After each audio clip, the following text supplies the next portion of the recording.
Začarana šuma. U Beču, gradu na Dunavu, plavljam od svih reka, živela je devojčica koja se zvala Ana. Idem u školu, mama, reče Ana kao i uvek, jer je bila veoma marljiv i dobar đak. Ne idi kroz začaranu šumu, Ana, posavetovao je njen prijatelj Zeka. Moj drug Zec koji živi blizu šume ispričao mi je da se deca i lovci koji su prošli kroz nju pretvorili u kamene kipove. Jednoga dana, kada se vratila kući, Ana je zatekla svoju majku u krevetu.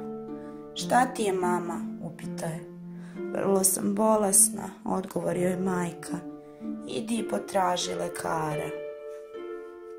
Ana odmah otrče do lekarove kuće, ali sluškinja koja je otvorila vrata reče: lekar nije kod kuće, otišao je u susedno selo da poseti bolesnika i sigurno će tamo spavati pošto je već kasno.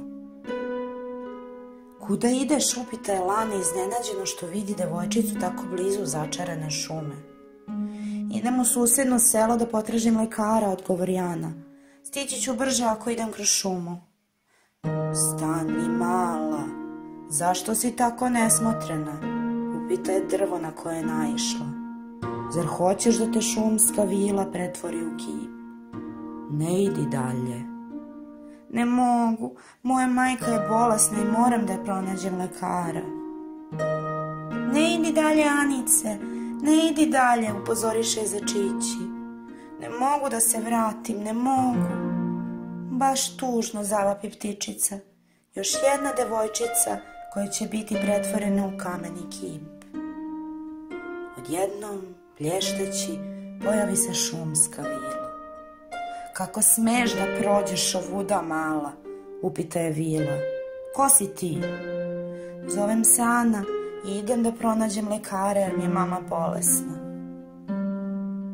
Čini mi se da si ti dobra devojčica, reče blago vila, čije su oči svetlucale kao zvezde. Ti nisi kao ona deca i lovci koji dolaze u šumu samo da bi lovili moje životinje. Čiju, čiju, zacrkutaše ptičice. Ana je naša drugarica. Sad možeš da se vratiš kući, Ana. Tvojoj majci više nije potreban lekar. Ozdravila je i već sprema večeru. Zaista, obradova se devojčica. Da, odgovori vila. Možeš mirno da se vratiš kući. Ana je pokazala svu svoju dobrotu kad je zamolila vilu da oprosti deci i lovcima koje je pretvorila u kamene kipove. Hvala, Anice! Svi su joj se zahvaljivali dok su išli za njom do sela. Spasla si nas! Mama, uzviknula Anica bacivši joj se u naručje. Kako sam srećna, si li sasvim ozdravila? Da, kćeri, jesam, potvrdi majka. I majka se osmehnu, isto onako kao što se vila osmehnula. I njene oči zablistaše isto onako kao oči vile.